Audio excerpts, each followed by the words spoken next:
stuff. I was asked quite a few times after I did the upholstery board if I would do something wood related, mostly because that's what I work on. And I thought, sure, because it's actually pretty easy. I find it pretty easy if you follow certain rules, I guess you could say. One of the things that I need in my house was a coffee table. So I spent quite a while finding a solid wood coffee table that I could work with, and I found this one. And the lady was just, you know what, take this one as well because I don't need it. So I took the side table as well, so I'm going to kind of work on both. But here's the thing. The hardest part of dealing with wood furniture is the sanding, because the sanding is what takes a lot of time, and there's a lot of mistakes that you can make when you're sanding something. So the first thing you want to do is look at the grain of the wood. That's the first thing.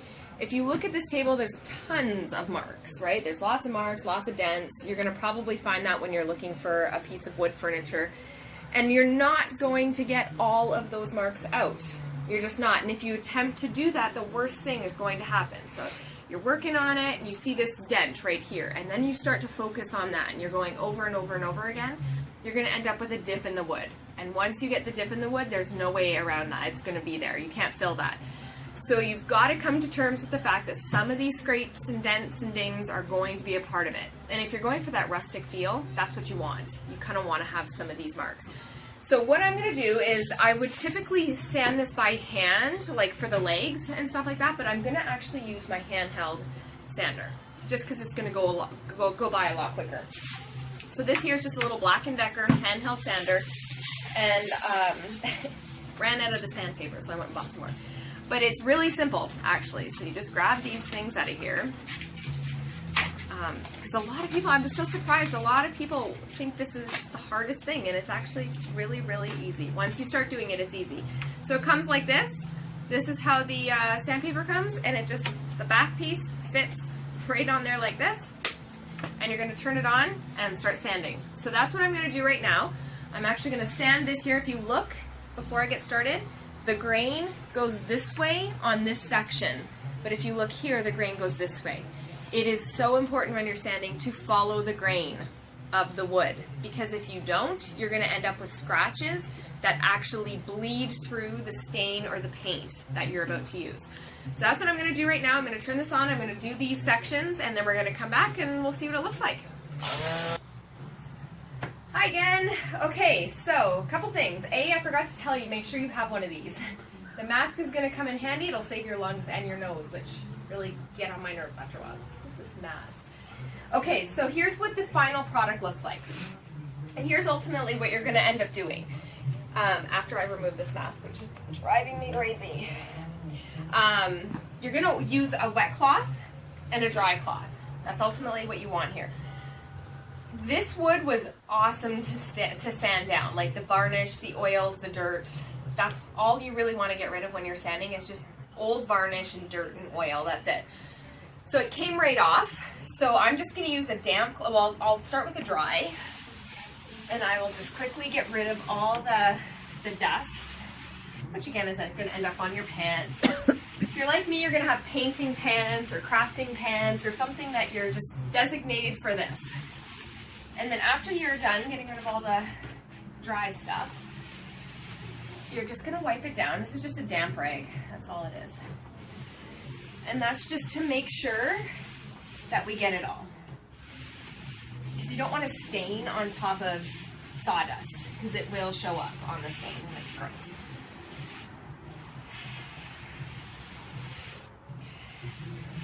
Here's the legs. The legs were done as well. What I'm going to do for this project is I'm going to actually stain the whole table, but I'm going to paint the legs. So it's going to be like a shabby chic kind of look, or a rustic look for the legs, and then a stained look for the top of the table. But if you look at the top here really quick, you're going to see that I didn't take out every nick and scratch. This one's still there. This big dent here is still there, so is this one. So when it's stained, and I have a walnut stain for this, which I'll show you in a few minutes, but when it's stained, all of these little pieces are just barely going to show up, but they will be there, and it adds to the sort of the oldness, that old feel to the piece of furniture. So I'm going to let this dry for a few minutes, and when we're done, I'm going to come back with the stain, and I'll show you what you need when you're staining it, and then we'll go from there. Okay, I'm back. Had to make a trip to the store because I had the wrong stain, but we're doing good now. So I'm using antique walnut because that's what I use on a lot of the pieces, and it looks really good. This is the fun part. I love staining, but it's tricky because it's not like painting at all. In fact, staining is, you want to use very little stain. I like these.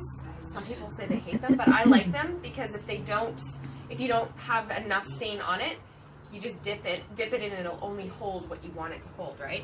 So I'm going to actually stain the top part a couple times before I do the sides because I don't want any drips. The worst part of staining is having any drips on it. So really what I do is I want to make sure that it's the right consistency. So what I do is one strip. So I don't do this and go across because it's too risky. If it ends up drying and it tends to get tacky fairly quickly, you're going to be left with those big globby streaks. So what I'm going to basically do here is finish staining this one whole side, and then I'll come back and show you what it looks like completely done, and then what you would do from there.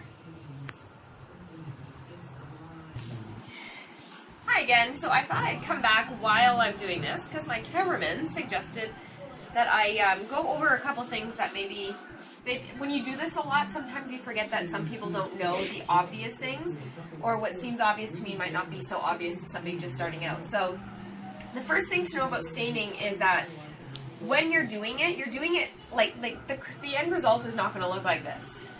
The idea behind staining is you put it on in layers, and then you stop when you get the color you want. That's how it works. So for the table that I have done earlier, which if you're following the blog, it's up on my blog, but this oak table that I did turned out this beautiful color, but it took 4 coats of stain for me to get to that color. This color here, it's an antique walnut color that I'm going for. So it's almost the color of the stain when you open it and you mix it all together. It's almost that color that I'm looking for. But the great thing about doing it in layers, I guess you can say, is that as you're going along, you can kind of stop as soon as you get the color you like. The other thing, too, to remember, the reason that I'm doing it this way and that I'm showing you how I do it is because there are little tips and tricks that I've learned along the way.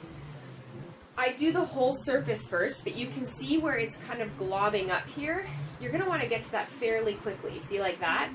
Because it runs. And the thing is, they may not run onto the floor or anything, but they'll harden as a little run. And once that happens, you kind of have to just accept that it's part of the table. You're not getting it out unless you want to start all over and sand all over again. So basically, that's what you're wanting with staining. You do it in layers. You start, and each layer, by the way, has to sit for at least 12 hours. So I'm doing this now. I think it's like 6 or 7 o'clock here. So I'm going to leave this overnight and do the second layer tomorrow morning so that by 6 o'clock tomorrow night, I'm ready again to do the third layer. And then at that point, I'll know if I want another layer or if that's good. This particular piece is actually going to be featured in a magazine or a newspaper, so I have to make sure this is exactly as I want it to be, which is why I'm going to be taking my extra time on this piece. But again, when you're staining, don't be overly aggressive with it. The first time I ever stained, I destroyed a table because I thought it had to go on thick like paint, and it destroyed it. I had to strip the whole thing and do it all over again, so it took twice the amount of time. So I'm going to finish this now, and then if I come up with anything else, I'll let you know tomorrow, but we'll see what it looks like tomorrow. So we'll see then. Morning. It is like 7 o'clock in the morning here, so it's actually been 12 hours, and I really want to get the second coat on because I'd like to have it done probably by the end of the day today. So as you can see, it's nice. Like this is what you should be able to do with your piece after you've stained it the first time. If you do this and it's still tacky, don't attempt to put the second coat on. You'll streak it, And once you streak it, those streaks are going to be there. But what I wanted to show you was if you look along the side here and here, you can see the actual line, the grain of the wood is coming through the stain. That's why you sand in that direction. That's what you want, because it just looks so real, so natural. And same with on here. Now all these yellow, dark yellow spots that you see here, that's not going to stay like that. If you look here and here and over here, those spots aren't going to stay like that. As soon as I put the second coat on, they're going to darken and darken, and it's actually going to come through and look almost like it's naturally part of the wood. This is just where I sanded, and it was just the old stain and varnish just came off really easy. That's why you have those spots. That's all that is. But the stain will cover that as we go along. I like that look, actually. Also, I wanted to show you what I've done here. So I am, what I'm going to be doing, actually I don't really want to move it, but along the sides here, it's natural wood. So I'm actually going to paint the sides. Yeah, perfect. There you go. Those sides there are actually going to be painted and distressed white all along the side to match these legs here. There you go. So I've already done the legs. I've left this because I'm going to show you how I did this. So I put a light coat of paint on because I really want these distressed so that it matches the top part of the table. So what I'm going to do now, the other thing I wanted to show you, I went and bought, you just need for a coffee table, you just need a small can. But get it with the polyurethane already inside the stain. It's like 2 steps in one. You can just get stain and buy the polyurethane on its own, but I find doing it this way, you're going to have that nice shiny look, which is pretty much your varnish. That's what it is. It's your varnish, it's your protectant. If you buy it all in one, it just saves you a step. So I'm going to go ahead and do the second coat now, and then I will be back and dressed in normal clothes to show you what that looks like. Again, okay, so I've put the third coat on, and I love the way it looks. So I don't think I'm going to go for a 4th coat. You could, if you wanted it a little darker, you could, but it's still a little tacky to the touch, just barely. Like, it's really coming along, actually. It's drying nicely. So what I'm going to do is I'm going to show you how I'm doing the legs while this is drying. Then I'm actually going to put the legs on, and I'll show you the finished product. So here's how the legs are going to look. So they're aged, they're distressed, kind of, it's going to go with the rest of the table, because you got to remember, there's nicks and scratches, and it goes with the table, right? So I've done these 3, but I'm going to show you how to do this, so I've left this one alone. This is one of those techniques that you have to get a lot of hours under you, and then it gets really easy after that. But I've seen some horrible jobs, and then I've seen some really good jobs. So I've followed, by watching videos like this, little tips and tricks. So the idea behind distressing is to mark areas that would naturally get worn down. So with legs, usually things are banging into legs. That's why if you look at these legs, naturally where things would bang into them or things would rub against them, that's where I've concentrated most of the aging to be done. So that's what I'm going to show you how to do on this leg. The first thing you're going to do, it usually starts off with something like this. So you'll find a piece of wood, looks pretty normal. Find the color you want. It could be any color. I'm going with white because it's going to match the table nicely. And you're going to paint it. You're not going to cake it in like 4 layers of paint. If you look, you can see that there's just one fine layer of paint here. That's all you really want. Then you're going to take some sandpaper. This will be the part that goes against the table, which means this is the part everyone's going to see. So by its very nature, this part here isn't going to be worn down as much as all of this. So it's as simple as taking a piece of sandpaper, not too gritty, you don't want that really strong gritty sandpaper, but a medium. It'll say right on it, medium. And you're going to start sanding it down, right like that. Just a little bit of pressure on it. And you can see it's already taking off the paint because I didn't put a lot of paint on to begin with, right? Then here, it's the same thing. And you're going to go until you're happy with how distressed it looks. Some people want this to stay untouched and just have these worn down. That works too. I wanted the whole thing. So again,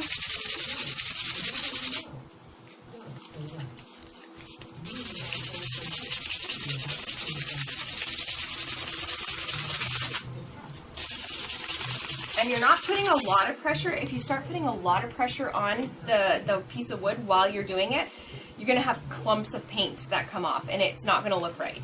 So it's just a light amount of pressure going really quickly over the paint, and you start to wear it down on its own.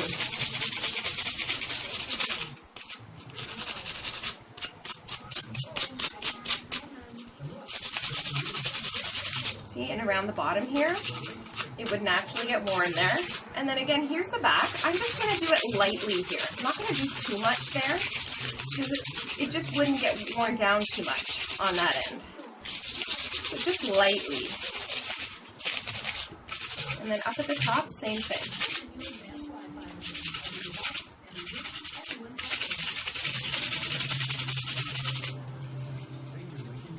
You will go through a lot of sandpaper when you're doing that.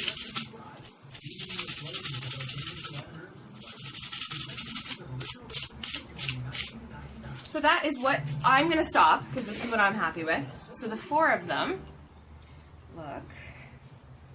And the cool thing about these projects is no 2 pieces will ever look alike, because they're hand done, right? That's the best part.